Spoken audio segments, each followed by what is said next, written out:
ഈ സമയം പാർവതി കാണാൻ കഴിയില്ല. ഹലോ മമ്മി, നീ പെട്ടെന്ന് തന്നെ ഇങ്ങോട്ട് വാ. ഇപ്പൊ തന്നെ പുറപ്പെടണം. അത് മമ്മി, ഞാൻ ഈ ഓഫീസിലെ കാര്യങ്ങളൊക്കെ പഠിച്ചു വരുന്നല്ലേ ഉള്ളൂ. അതിനിടയിൽ 2 ദിവസം ഇവിടുന്ന് മാറിയെന്നാ ശരിയാവില്ല. അതൊന്നും സാരില്ല, 2 ദിവസത്തെ കാര്യല്ലേ ഉള്ളൂ. ഇവിടുത്തെ ഓരോ നൂലാമാലകള് മമ്മിക്ക് പറഞ്ഞ മനസ്സിലാവില്ല. ഞാനിവിടെ ഉണ്ടാവണം മമ്മി. ഡാഡി ഫ്രീയാ, ഡാഡി വരും മമ്മിയുടെ കൂടെ. അയ്യോ സീതേ, സിൽവർ ജൂബിലി ആഘോഷത്തിന്റെ പ്ലാനിംഗ് ഒക്കെ നടന്നുകൊണ്ടിരിക്കുക. അതിനിടയിൽ എങ്ങനെ മാറി നിൽക്കുക? ചുരുക്കി പറഞ്ഞ ഡാഡിക്കും മോനും എന്റെ കൂടെ വരാൻ സമയമില്ല. ഗാർമെന്റ്സ് ആണല്ലോ രണ്ടാൾക്കും വലുത്. പിണങ്ങല്ലേ മമ്മി?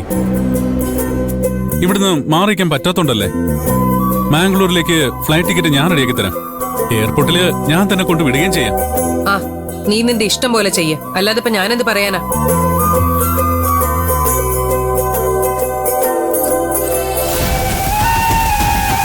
ഇവിടെ കൃത്യമായി ജോലി ചെയ്യുന്ന ചുരുക്കം പേരിൽ ഒരാൾ നീയാ. കാലത്ത് വന്ന വൈകുന്നേരത്തിനുള്ളിൽ അന്നത്തെ ജോലി മുഴുവൻ ചെയ്തു തീർക്കും.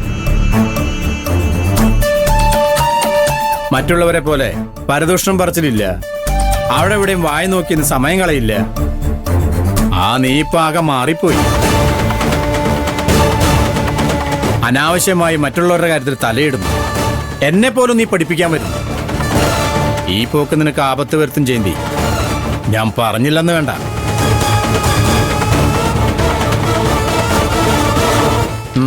ഒപ്പിട്.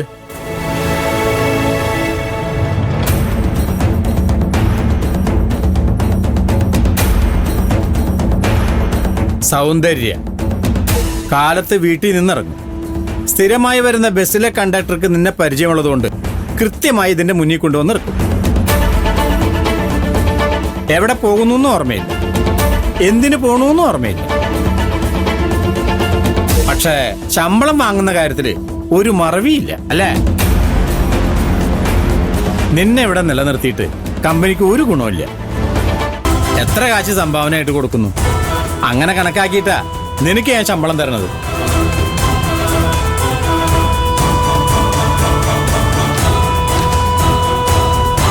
ഒപ്പിട്ട് പോ.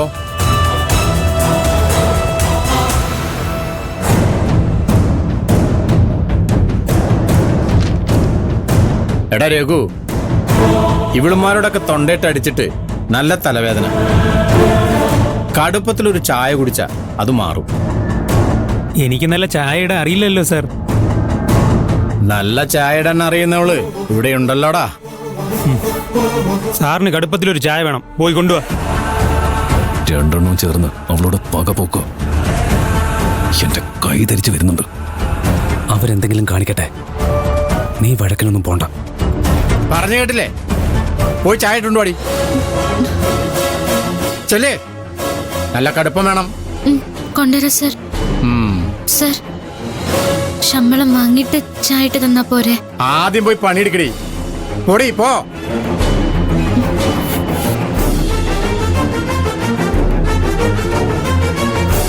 അവിടെ വാ പൊളിച്ചിരിക്കാതെ വന്ന് ശമ്പളം വാങ്ങും.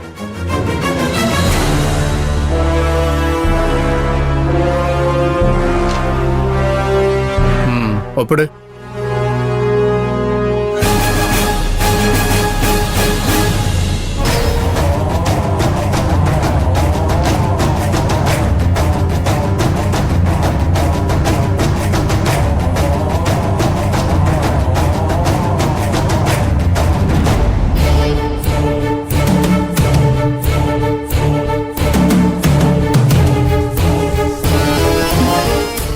സർ, ചായ.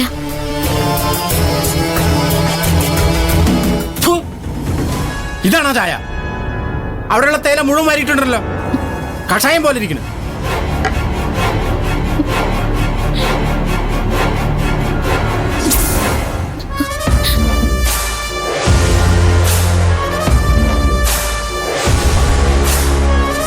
ഹലോ.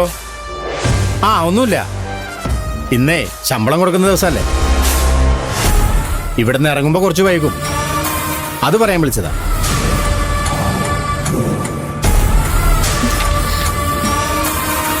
സർ.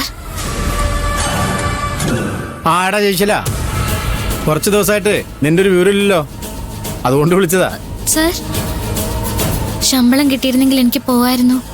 നിന്റെ ഒരു ശമ്പളം പറയുന്ന കേട്ടത് ഒന്ന് കൊട്ടക്കണക്കിലുണ്ടെന്ന്. കൊണ്ടുപോ, എടുത്തിട്ട് പോകോ.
നിന്റെ കരച്ചിൽ ഇതുവരെ കഴിഞ്ഞില്ലേ പാർവതി?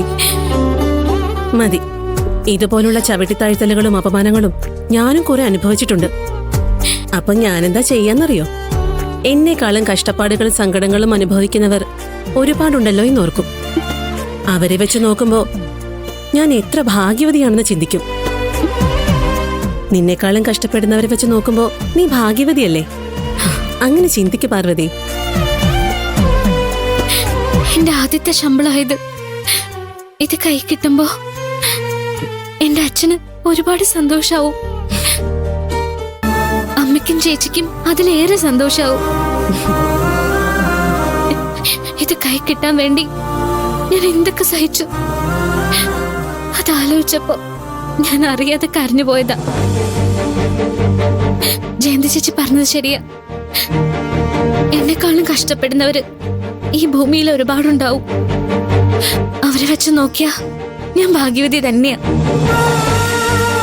പക്ഷെ എന്നെപ്പോലെ ഒരു തെറ്റും ചെയ്യാതെ എപ്പോഴും ശിക്ഷയും ശകാരവും ഏറ്റുവാങ്ങുന്ന ഒരു പെൺകുട്ടി ഈ ഭൂമിയിലുണ്ടാവില്ല.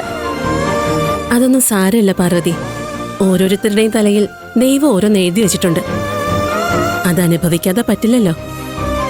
എനിക്കുണ്ട് ഒരുപാട് സങ്കടങ്ങൾ. ഞാനെങ്ങനെയാ സമാധാനിക്കാന്നറിയോ? എല്ലാ കാലത്തും ഒരാൾക്ക് സങ്കടം മാത്രം കൊടുക്കില്ല ദൈവം. എന്റെ നല്ല കാലം വരാൻ പോകുന്നതേ ഉള്ളൂ എന്ന് ഞാൻ സ്വയം പറയും. എന്നിട്ട് വരാൻ പോകുന്ന ആ നല്ല കാലത്തിന് വേണ്ടി കാത്തിരിക്കും. ഞാനിപ്പോഴും കാത്തിരിക്കാം. അതുകൊണ്ടാ ഉള്ളിൽ ഒരുപാട് സങ്കടങ്ങൾ ഉണ്ടായിട്ടും നിന്റെ മുന്നിൽ എനിക്കിങ്ങനെ ചിരിച്ചോണ്ട് നിൽക്കാൻ കഴിയുന്നത്. ഒക്കെ മാറും പാർവതി. എനിക്ക് സങ്കടമൊന്നുമില്ല ജയന്തി ചേച്ചി. സങ്കടമൊന്നുമില്ലെന്ന് മാത്രല്ല, സന്തോഷമുണ്ട് താനും. ഞാൻ ഒരുപാട് കഷ്ടപ്പെട്ടെങ്കിൽ എന്താ, എന്റെ അച്ഛന് കുറച്ച് ആശ്വാസം നൽകാൻ എനിക്ക് കഴിഞ്ഞില്ലേ? പലിശക്കാരന് 1 മാസത്തെ പലിശ കൊടുക്കാനും വീട്ടിലെ ചെലവിനും ഇത് മതിയാവും. ഇത് കയ്യിൽ കിട്ടുമ്പോ അച്ഛന്റെ ആശ്വാസം അതെനിക്ക് മനസ്സിൽ കാണാൻ കഴിയുന്നുണ്ട്. അച്ഛന്റെയും അമ്മയുടെയും ചേച്ചിയുടെയും സന്തോഷം കാണാൻ വേണ്ടി ഇനിയും അടിമപ്പണി ചെയ്യാൻ എനിക്കൊരു ബുദ്ധിമുട്ടുമില്ല ചേച്ചി. ഇത് മുഴുവൻ നീ നിന്റെ വീട്ടിലേക്ക് അയക്കാൻ പോവാണോ? അച്ഛന്റെ കയ്യിൽ നേരിട്ട് കൊടുക്കണം എന്നായിരുന്നു എന്റെ ആഗ്രഹം.